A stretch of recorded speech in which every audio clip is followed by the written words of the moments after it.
Fury's been beat twice by Usyk. I think the Fury-AJ fight is the fight that captivates the public a little bit more. Conor's doing what he's doing, and that's his plan. Maybe it could have been communicated a bit better. Someone's made him a brilliant offer. Eddie's not wanted to match it or not been able to match it, then Conor's done what's best by him, and that's none of my business.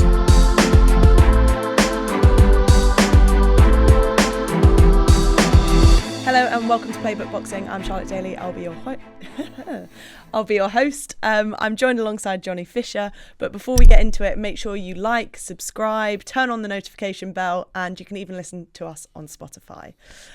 Johnny, how you doing? I'm good, thanks, Charlotte. How are you? Yeah, not bad. All right, journey, getting here today? Yeah, I got up here last night thanks to Playbook Boxing. They put me up in a hotel because getting from where I am in Romford to here in the rush hour would have been pleasant, so I'm nice and fresh for you this morning. That is what we like to hear. Look, before we get stuck into some more topical stuff, what's going on with you at the moment? Just training. I was in with Tony yesterday. I went on holiday. I went away for a bit with my brothers, but been staying on the clean eating, doing a good bit of strength and conditioning training with my trainer Sonny Cannon. So just enjoying life and enjoying training, and that's the important thing in boxing. You've got to enjoy what you do, otherwise you're in the wrong game. Yeah, 100%. When can we expect to see you out, or any sort of news in terms of fights with you? Well, I'm hopefully going to be out in June, July time. That's the plan anyway. But you know, with boxing, plans are always changing. There's no set way of doing things, from promotional companies to media companies. Everything changes. But in my ideal scenario, I'd be fighting in London in the summer, but there's other plans as well that we could be going with. Eddie's talking about a world tour, fighting in Australia, fighting in Germany or in America. So yeah, there's loads of different stuff that could be going on. You have quite an affinity to Australia now, don't you? You're always Australia. Back and forth there. Yeah, I mean, I think once you go there, and you've been there, as you told me off camera, like it's a great place, and it's somewhere you always want to go back. I don't think I could ever live there because I'd miss my home comforts too much, and you're disconnected from the UK a little bit with the time difference. But it's one of them places I aim to go there once a year for a few weeks. So I'll be going back very soon. Yeah, the amount of people you hear that go over there, they enjoy the sunshine, the way of life, and then that's it. They're hooked that they don't even come back anymore. A lot of people don't come back. Well, my brother's just about to move there for a year or two. My cousin's over there now, and I know so many friends and family that just stayed there. So yeah, it's a great place, and we love the Australian boss soldiers. You mentioned as well Germany. I feel like at the moment there's a real push for Germany and events in Germany at the moment. Well, yeah. I'm not too privy to all of that, if I'm being honest. But when you said about Germany and boxing, my mind immediately went to Vladimir Klitschko when he had his promotional deal with the guys over there. So yeah, it's got a history of being able to put on good boxing events in Dusseldorf and other places in Germany. So yeah, it seems like it could be another global hub of boxing. There's plenty of global hubs now. It's not just Vegas like it used to be in a day. We've got Saudi and all over the world. Australia itself as well, kicking off massively with a lot of the great talent they've got over there. Yeah, I feel like it's swinging a lot now, because there was that period where every month we were in Saudi Arabia. It was all the boxing was there. You know, it was Vegas and it went to Saudi. And I feel like it's swinging back to the UK now. Like I feel like a lot of the big shows are back here on home soil for us anyway. Well, we've got the best fans in the world, haven't we? I mean, we're going to see it next week at Tottenham. We've got Wembley as well when they're rocking, and we've seen the last 10 years with AJ and his fights and Fury. I know Fury's fought all over the world as well, but there was something about a British fight night and the way British fans love to have a bit of a drink up and get rowdy at the boxing. It's unlike anywhere else in the world. So British boxing and the fans over here will always make us a global hub. I also think the quality of fighters we have at the moment from the UK at the moment is, I mean, people will probably say we're biased because we're from here, but I feel like we're really leading the way in that sort of element, that sort of department. Well, at one point we had a lot of world champions, and we're starting to get a few back now, but we have exciting fights as well, all the way down the levels. I mean, one that immediately comes to mind is Brad Pauls with his great win over the weekend as well. So yeah, we've got guys up and down the levels, and there's excitement, especially in the heavyweight division. I mean, I might be a little bit biased again here, but you've got regular boxing at different weights, but then the heavyweights captivates another audience that aren't just boxing purists. There's people that want to go and see blood and see two large guys going at it, basically. So yeah, we've got people of that up and down the levels, and I'm part of that mix gratefully as well. Before we talk about the heavyweights, you mentioned there about the Brad Pauls fight on the weekend. Now, one of the topics in the news at the moment is matchmaking. And I know because Zuffa's come in and Dana White keeps talking about the fact that he wants to have better matchmaking and he thinks there should be more competitive fights throughout cards. But I think the weekend showed that we still do have these competitive fights and the matchmaking is good at the moment. Well, also, on top of that, not just that one, but a couple of weeks ago I was at the Copper Box to watch George Liddell, Jimmy Sains, Giorgio Vizioli and Lely Buttigieg all fight, and every single one of them was a barnstormer or an entertaining fight. So I don't think there is a problem with matchmaking so much. And there's also the balance of, it's not just thinking about what the fans want and what the promoters want to see. From a selfish perspective, you need to build your fighters up in the correct way. And it does mean that the first 10 fights, first 15 fights, they might take less risk, but we live in an age where everyone wants something straight away. We've got our phones, we can go on the telly and we can pick whatever program we want.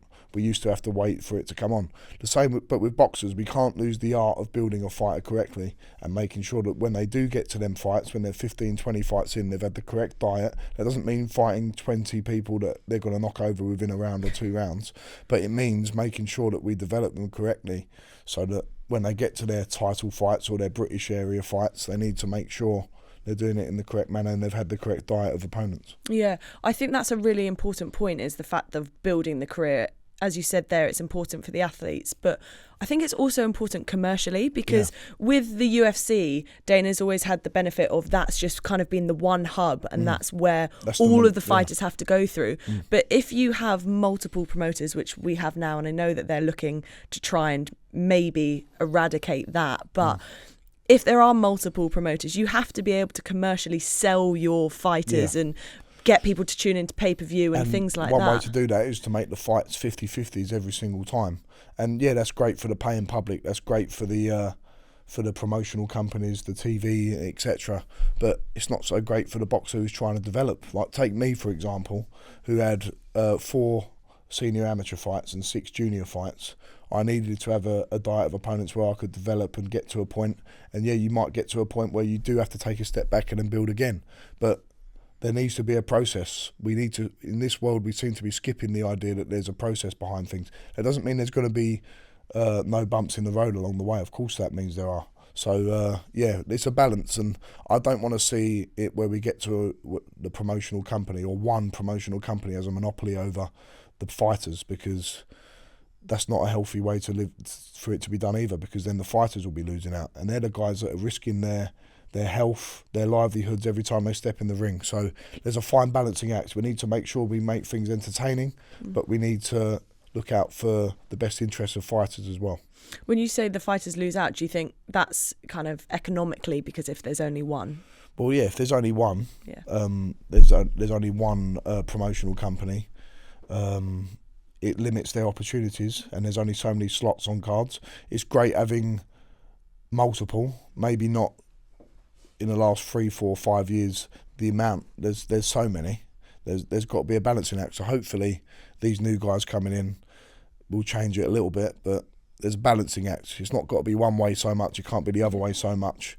And as we just said off camera, in 3 to 6 months or a year, the boxing landscape's going to be completely different again. We've seen the advent of the Saudis coming in. Now we've got Dana coming in. Before that, Frank Warren was really, in that period, Frank Warren was really coming up. Before that, we had Sky Sports and Eddie Hearn doing amazing things and leading the charge. And believe it or not, in another 6 months, it's all going to change again. Do you think there is a world in which Dana could get what he wants and it be just Zuffa boxing? I don't think so. I don't know. I can't. I don't know. In my head, I don't think so, because you've got so many important big players still there. You've got Eddie Hearn, you've got Frank Warren, you've got DAZN as well, who are massive players now. And there seems to be an alliance between DAZN and everyone on that platform now coming off against Zuffa. I'm speaking out loud here, so I don't really know where I'm going with this, but that seems to be a battle. And Dana White has huge influence. He's been a fantastic promoter in the UFC, but I think boxing is a different game and a different level of politics and stuff at that level. that he would ever experience. He's had the privilege, Dana, of coming from a sport which has got a monopoly. UFC's got a monopoly on the game. Boxing, no one's got a monopoly, and it's always changing. So it's going to be interesting to see how these two go off against each other.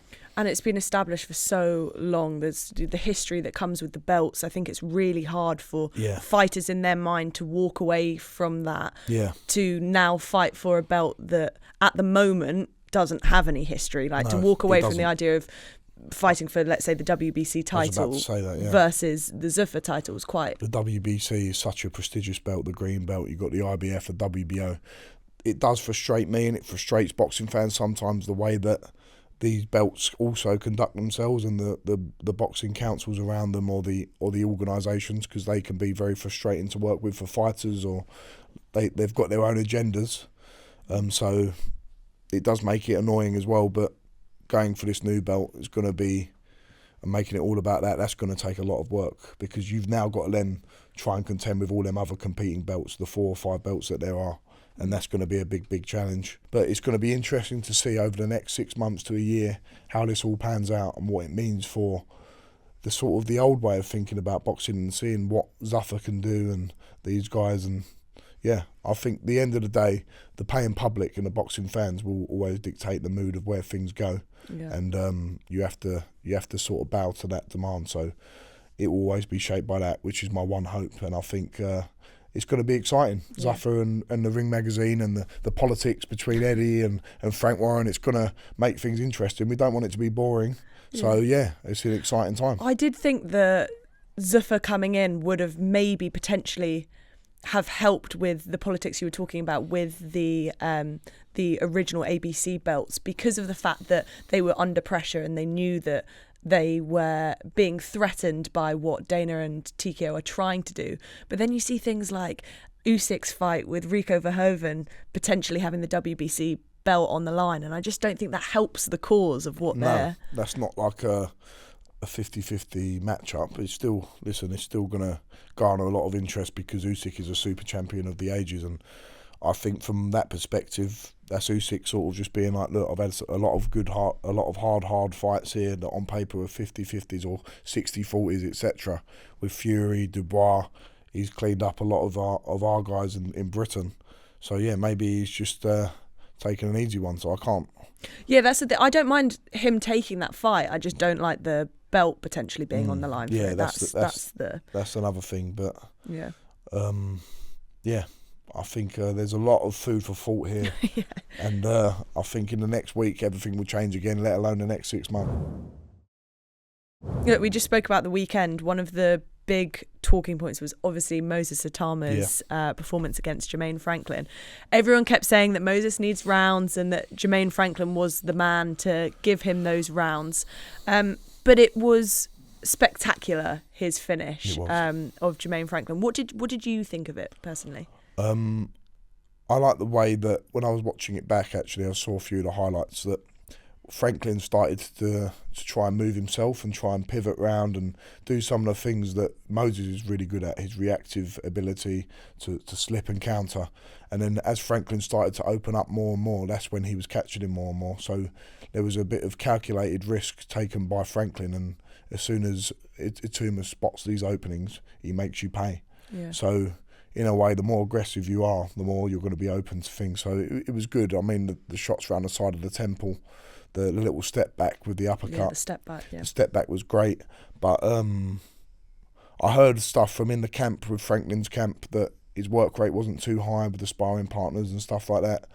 How much of it was Franklin really, really up for this and think he can win it? I think Hrgovic or someone like that is going to be the next step. But saying that, I'm going to be like, it's hard. He's answered every test that's put in front of him, and Franklin wasn't put out there by Dillian Whyte. It wasn't put out there by Anthony Joshua, and he's ticking every single box, and we should be excited because he's a tremendous talent at 21 years old. Yeah, I think especially watching him against Franklin, the speed of him was so impressive for a heavyweight, especially the way that he moves was something that, especially on the weekend, caught my eye. Yeah, it was. It's exciting to watch as a paying fan as well. You're excited by that, and as much as heavyweights can go on till 35, 40, that's a danger for someone who can move with that speed and that power. So I think the top boys in the division will be looking at that, thinking, yeah, that's a problem.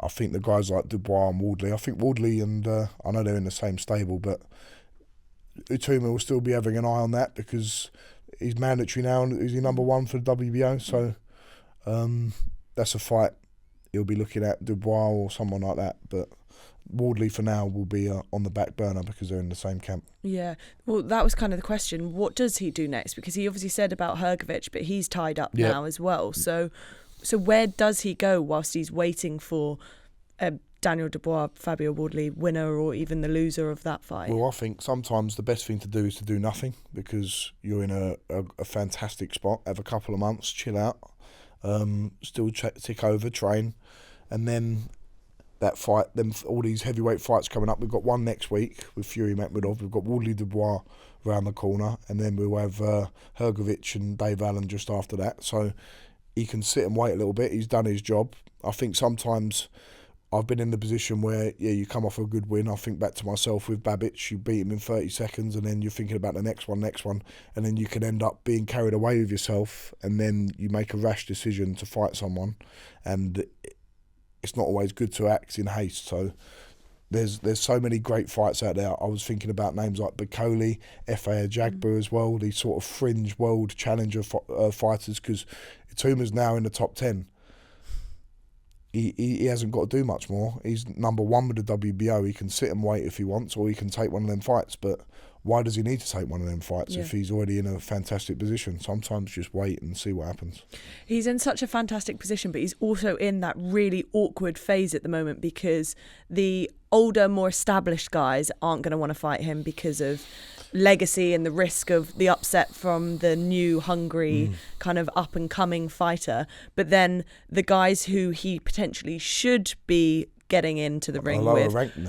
Lower ranked, but also are going to want an absolute fortune because if they step in and they lose, that could be career ending or... Puts them right back to square one sort of thing. Yeah. I think the sort of guys that will pose Itauma the biggest risk are guys like Riakporhe coming up to heavyweight because they can match the speed, they can match the athleticism and the smaller, like the 220, 230 pound guys, because he's extremely fast, Moses, but then cruiserweight / heavy hybrids are the ones that could be doing it. It's actually quite interesting because you're seeing more and more now, I think, these not small heavyweights, but the athletic hybrid heavyweights are coming into the fold. It's the same with rugby as well.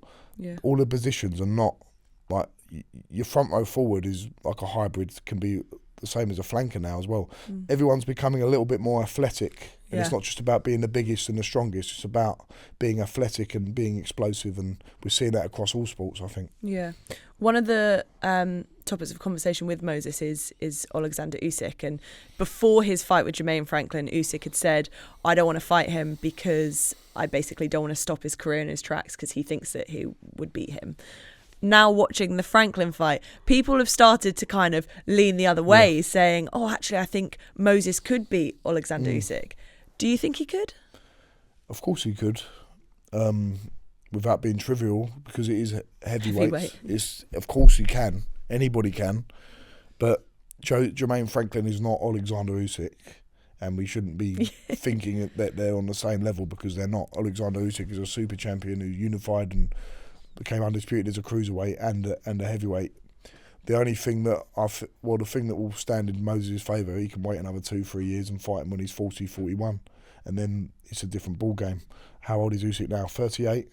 Yeah. So he's not the spring chicken he once was. And as Fury, I've seen say over the last 3, 4, 5 months, he said boxing is a young man's game, and it could be the passing of the torch that Moses would want and would be the best outcome for him. But why rush into that now? There's no need. He's now the talk of the town. Enjoy being the talk of the town, and don't make any rash decisions right now. With the passing of the torch, he's obviously got the ability. But do you think he can become as much of a global star outside of the ring? I think he's still young. He's 21. I think he's shown over the last year or two that his ability to address the camera and talk to people and convey himself without without trying to be something he's not. He's getting better, but he's not the Tyson Fury. He's not a he's not a crazy guy, but he's being himself, and I think that's his selling point. He's not. It's authentic. He's authentic, and he's a boxer. That's what he does. You're entertained by the way he boxes. I'm not saying that you don't get that with Fury as well. Of course you do, but the profile and the building up of who he is, we need to see a little bit more of that, because he's not setting the world on fire with the way he is in that sense. But perhaps he doesn't need to, because the boxing sets the world on fire. Yeah. But we'll see how that develops. We mentioned Usyk there a minute ago. Such bromance developing between him and Anthony Joshua. Yes, are you liking seeing that? I am liking it. I think it's that's the nature of the sport we're in as well. It's the most humbling, and you get some of the most humble and genuine characters in boxing, the boxers themselves, because you go to that dark place and people see you know what it's like. You know how hard a beating you can take sometimes, and to see two super champions, two superstars of not only boxing but world sport working together in Spain, I think it was. Yeah. And I think that's geeing up the Tyson Fury Joshua fight very nicely, seeing them two work together. So let's see how that develops. You mentioned there about what boxers go through when they suffer a defeat or even their first loss. More recently with you, I saw that interview, I think it was the Stomping Ground again, actually, in your dressing room. And they were talking about how you had dealt with defeat, and your dad came in and kind of said it actually, affected you more than people may have thought or you had let on. Talk to me about how you've dealt with defeat. For me, personally, you wake up the few days after it and you're like, oh, that's pardon my French, that's shit. That's a shit feeling. Like normally you used to waking up after a fight and you've got the relief of thinking, oh, I've won, I've done it. It's a great feeling.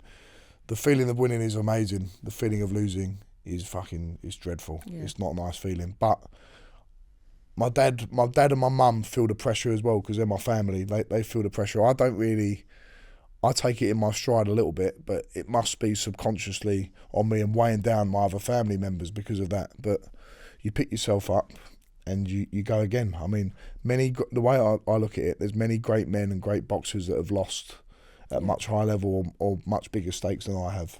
And when I got into this game, and I boxed for when I was young, but I came back into it when I was 19 as an Exeter uni student, travelling back and forth from Exeter every weekend, living off £2.39 chicken wings in my room and £1.38 packets of mints, and making it last for the week. They were great meals, by the way. Now they were delicious. I've done a really good job. But I got into this game because I love it and I enjoyed it, and I've been able to do things that I never envisioned I would be able to do. And I had this discussion with Sonny Cannon after that loss, and it was like, if you've had all these great wins, and then if you knew that was going to happen, but at the end you was going to lose, would you still take it? And of course I would still take it. I've earned money doing a job that I love. I've now got a house that I can enjoy, and I'm nice and settled financially in that way. But more than that, I've been able to do things that I dreamed of doing when I was a boy at university, coming back and forth. So, and it's not as if I'm looking at that fight thinking, oh, I don't know what to do or how to get better. It's quite simple, really. I've got to stick to what I'm good at. Because in the first fight with Dave, it was a very close fight, but I had great moments in there. And if I was a little bit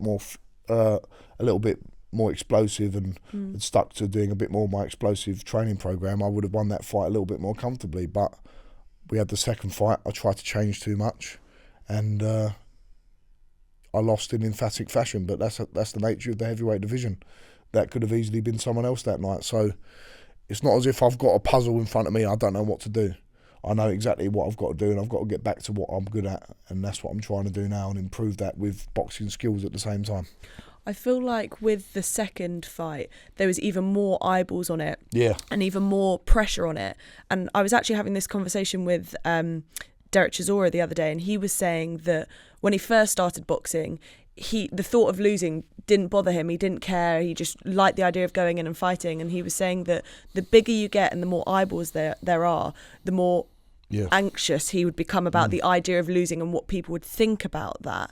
Did you find that as well, that more eyeballs and more traction and more pressure meant that you thought, God, what happens if I lose? Or, I don't want this to be replayed, or, you know. it becomes about protecting the O, as you hear a lot. And in the grand scheme of things, Derek Chisora is the perfect example. Who gives a flying fuck? No one. I mean, he's lost 13, 14 times, hasn't he, Derek Chisora? And people have still got to come out and bang out the O2 because he's exciting to watch. And it makes me think, what is my job as a professional boxer? My job is to go in there and be my exciting, explosive self and make sure the people that have paid 40 quid for a ticket or the people that have paid £500 for a ticket are equally entertained. Yes, I do stuff before the fights for people and we do all the stuff outside of the ring. But if I'm not exciting in the ring and I'm not being the best version of myself, then my value as an athlete, as a professional boxer, is not what it should be. So it's all that the pressure's gone now. And I think that fight in Monaco was an encapsulation of, I was still feeling that pressure a little bit because I'm like, I've come off the back of a loss and I've now got to come back and win. And just then it was such a burst of pressure after that fight. It was actually the fight after, the Monaco fight, where I felt that pressure release because, all right, we're back in the game. The loss has happened now. We've won. And that first round was all that pressure from that loss, I think, just releasing and going away from me. It was a perfect personification of how I was feeling, and it translated into the fight. And when I was going down, I thought, Johnny, you're such an idiot. What are you doing here? Like, why have you come out? And I just didn't have any tactic or any thought behind what I was doing in that first round. Yeah, the emotion took over me, and I'm not afraid to admit that. It shouldn't happen, but it did because of all that pent-up thing of what Chisora was talking about. You've been built up to be this. You beat Babic in 30 seconds in the fights before that. Everyone's saying he's got to do this, he's got to do that. And really, I'm a 4-bout senior amateur novice. And everyone was expecting so much of me with the profile and everything like that. And now it just feels like I can enjoy it and do it with a little bit less pressure on me and just go in there and give people what they want.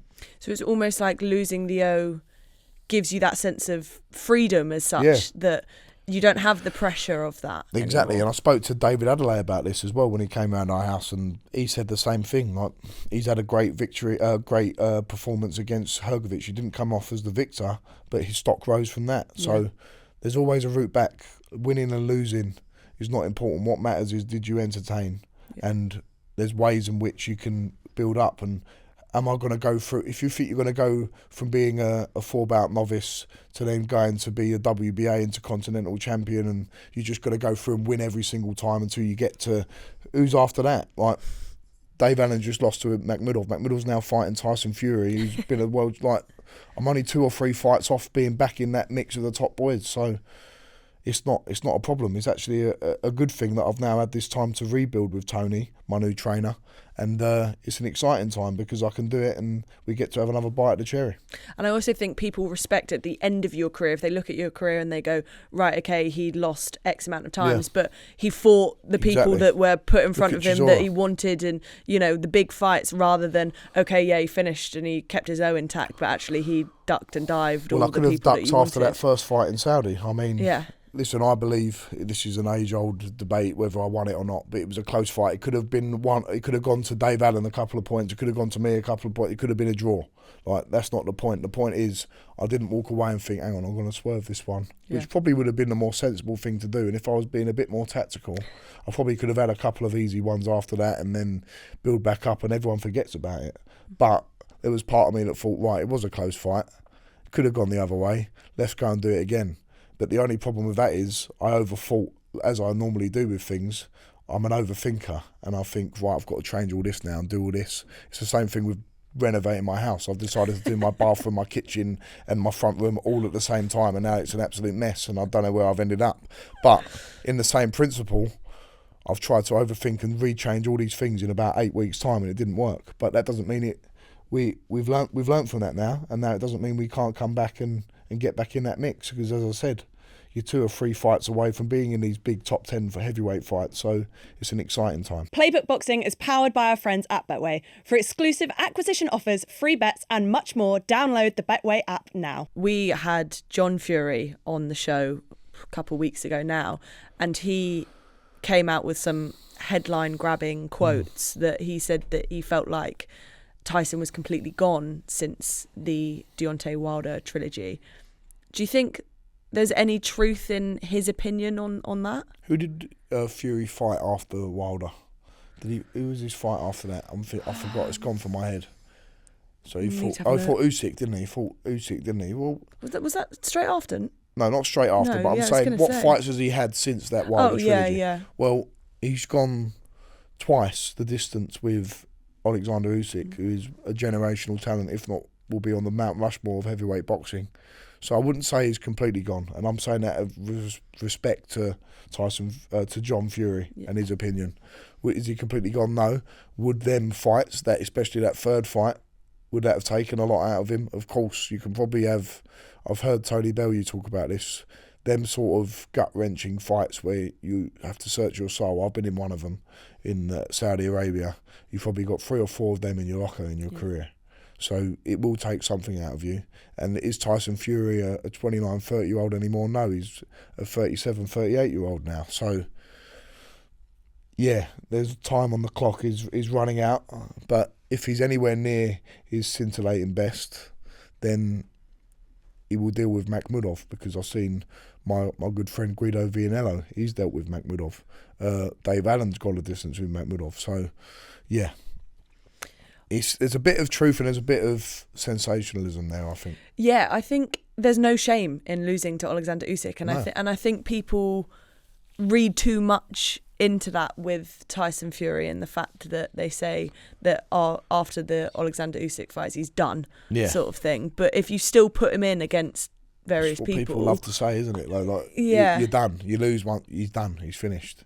You've seen it with Joshua as well. He was done. He was finished after losing to Ruiz back in 2019, and then he goes and boxes his head off in the next one. So, yeah, you lose to Alexander Usyk, who's a generational great. It doesn't mean you're done.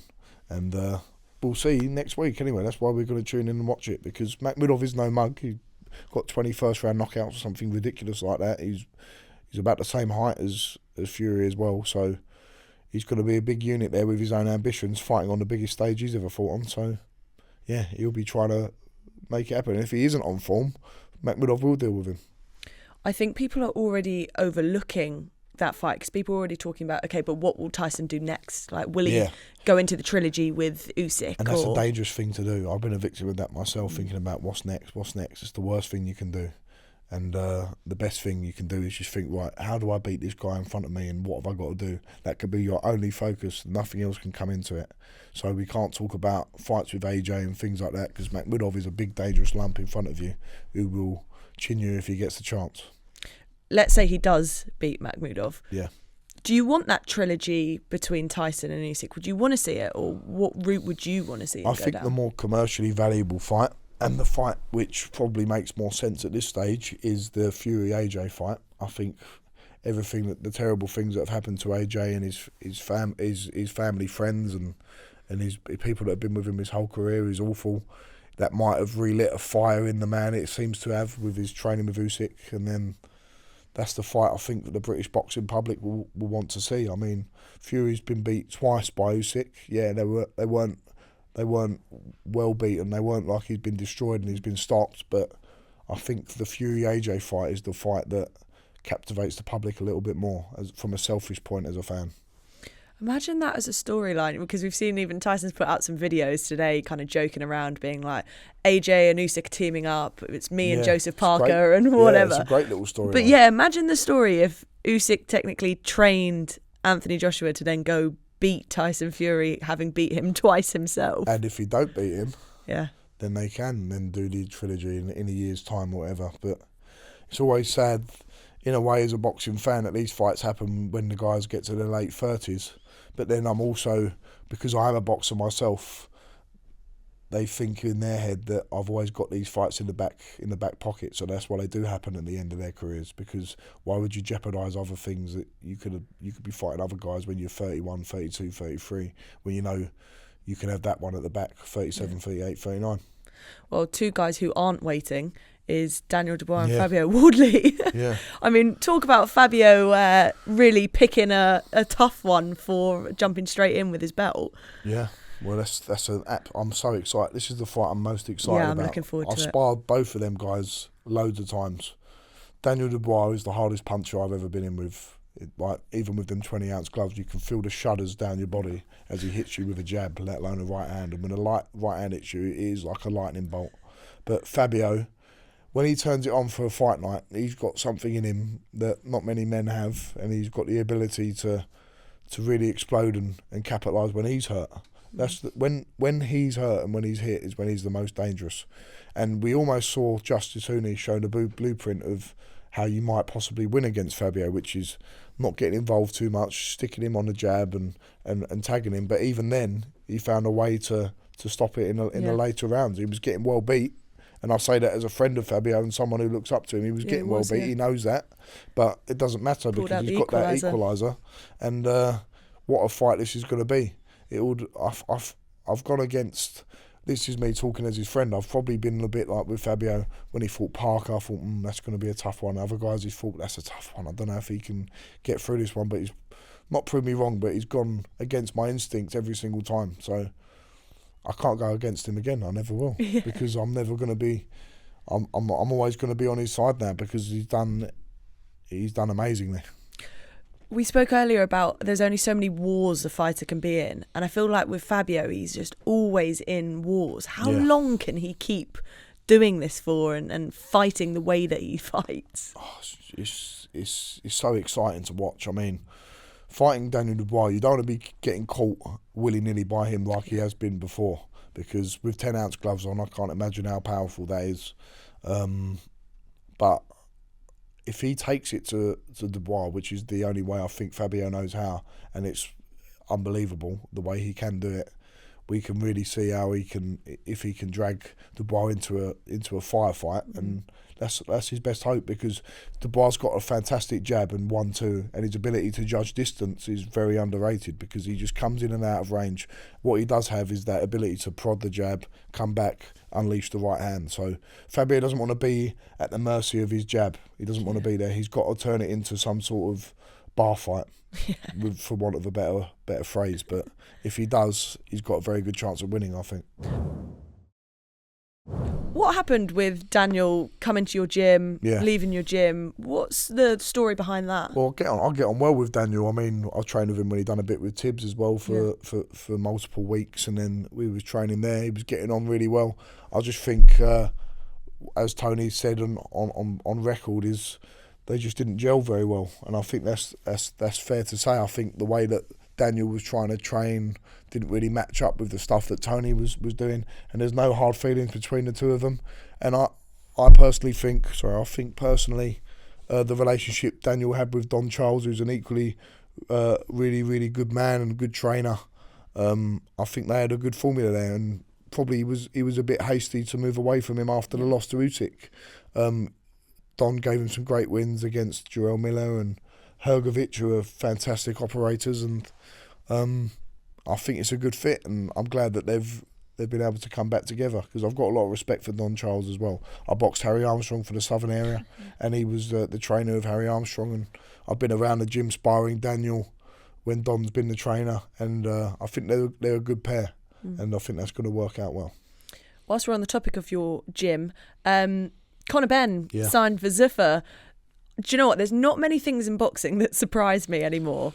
That one really surprised me. Yeah, it surprised me as well, and it surprised everyone in that gym.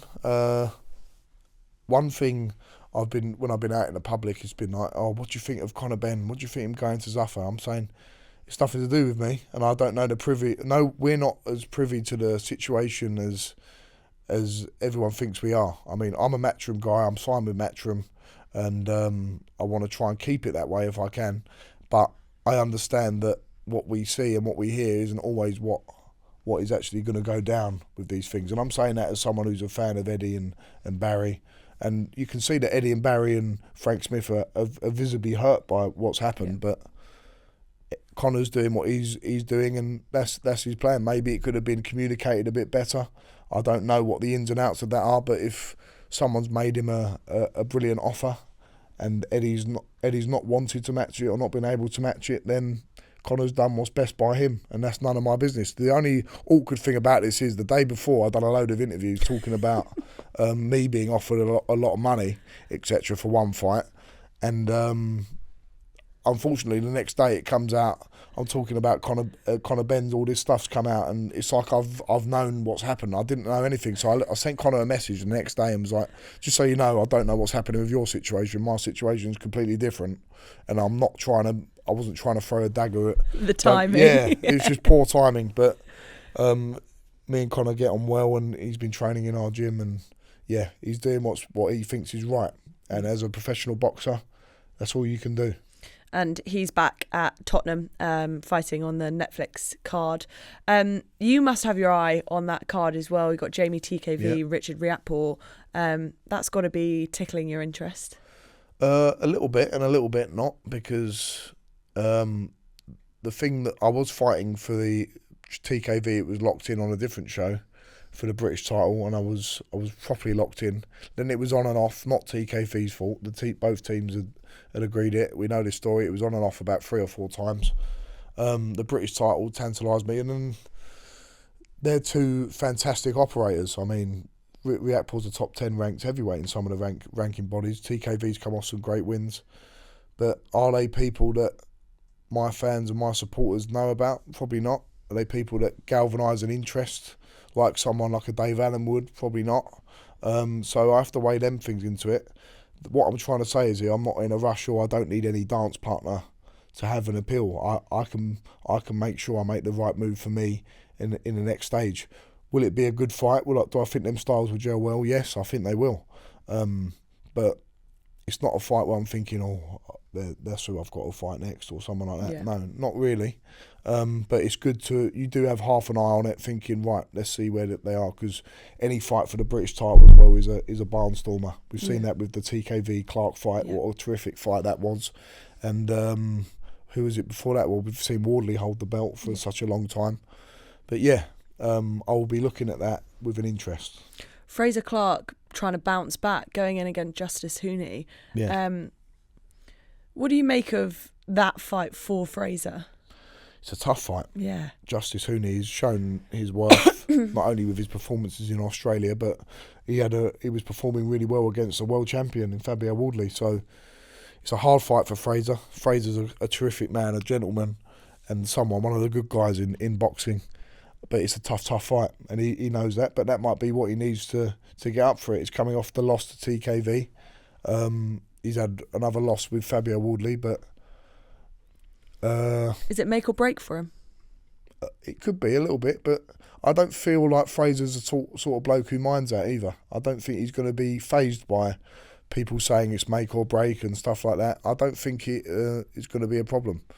I think he's been in high pressured situations as an Olympian. He's won a bronze medal at the Olympics, and he's been in high pressured situations before. So I think this fight, the more I'm thinking as I'm talking to you, Justice Huni's quite a conventional style boxer himself. He tried to box with Fabio Wardley, and if he's not going to apply the pressure that someone like Fabio could apply to Frazer, or TKV is a style that could apply pressure to Frazer, I don't think he's going to get that same sort of style from Justice Huni. So it could be a different outlook and a different fight in that perspective, and it's a fight that he can still win.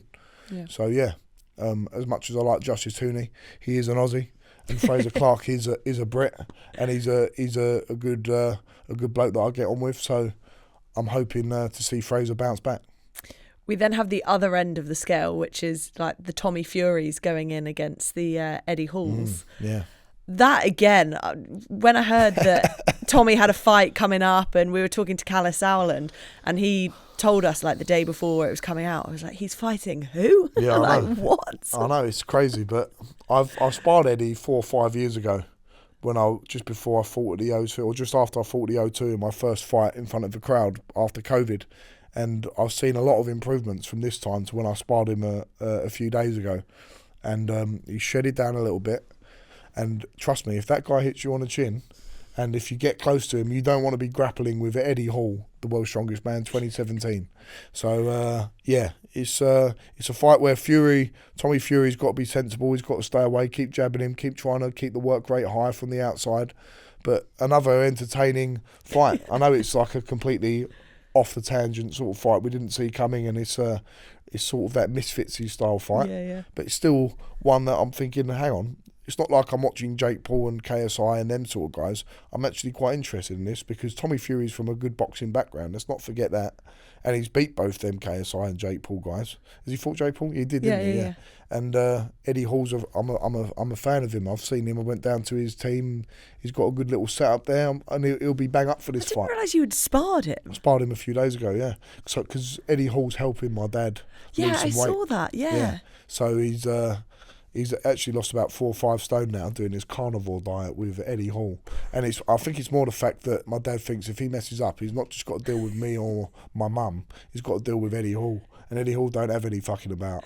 So, it's that's the main reason what they're doing it for. This relationship's blossoming because Big John and Eddie Hall are working together, but I've nicked a bit of sparring with him as well. He asked if we can do a bit of sparring, and yeah, it was great to go up there and be part of that as a World's Strongest Man fan and as a fan of Eddie Hall, someone who grew up and watched him. So, yeah, it's going to be an interesting matchup. Yeah.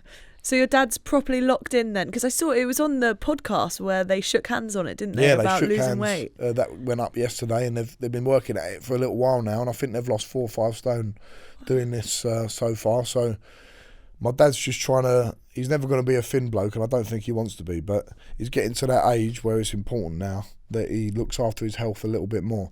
All his visceral fat and his on the fat around your organs is not too bad, but he's getting to an age where it's going to be a bigger problem. He's been fit all his life in terms of being an athlete when he was young, and he's never smoked or done any drugs or anything like that, but his vice is food and eating a takeaway down the Blue Orchid or a Chinese, which I'm partial to myself, but Eddie's keep making him a little bit more accountable, and if he can get down to a more reasonable weight, then that's a good thing for all of us.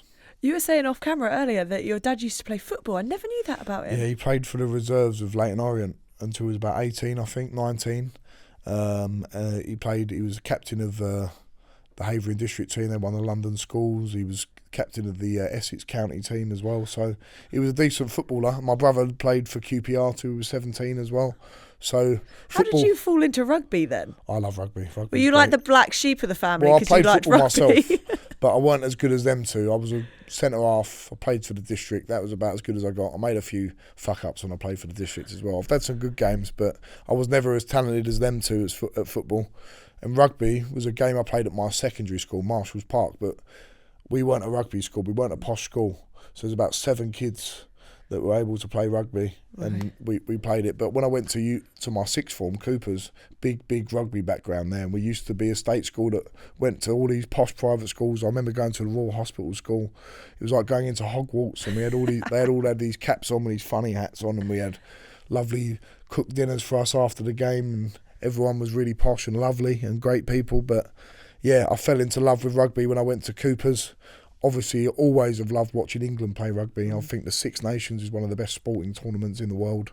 And when I went to Exeter, I mean, it's rugby country down there. Yeah. I mean, and Exeter Chiefs at the time were champions of the Premiership. They were European champions, and I fell into love with rugby even more. So now I'm good mates with a lot of the England rugby boys. I talk to Henry Slade a lot, Ellis Genge and Marcus Smith, Freddie Stewart, Ollie Chesham. So we go and follow him about wherever we can and be involved. So yeah, we love rugby. I was the rugby guy, and I left the football to the football guys. But yeah, football's big we live and breathe football in our household. Yeah, and now Eddie Hearn is trying to grab some of the rugby guys, so maybe you can get a little deal in there for yourself. Yeah, maybe, but that's a good move. I mean, Henry Pollock has become the face of rugby, at least in England and the European countries. So that's a good little move for Henry Pollock as well. I mean, he's got. Sometimes it's hard for the rugby guys to break out of their mould of just being for rugby people. Henry Pollock seems to be that guy that can transcend it a little bit, and with the help of someone like Eddie Hearn, that should be very, very easy to do. Yeah. Look, well, we won't keep any more of your time. I have to finish on the most important question of all. Now that your dad's losing weight then, does that mean the Chinese eat off with the Furies and that is off the cards? I think he can have a few days where he fasts, and then he can make up the calorie difference. I think Eddie Hall will allow him one day off. And we might have to draft Eddie Hall in to be on our team, because at the minute, like, me and my dad are big eaters, but we've got William and Henry who are big lumps, but they're not got to be the Shane Furies or the Big John Furies or the Tommy Furies, and then you got Tyson. So, but saying that, I think Big John could out-eat them all on his own because he's such a big fat bastard. Look, Johnny, thank you so much for your time. Charlotte. I appreciate it. Cheers, thank you.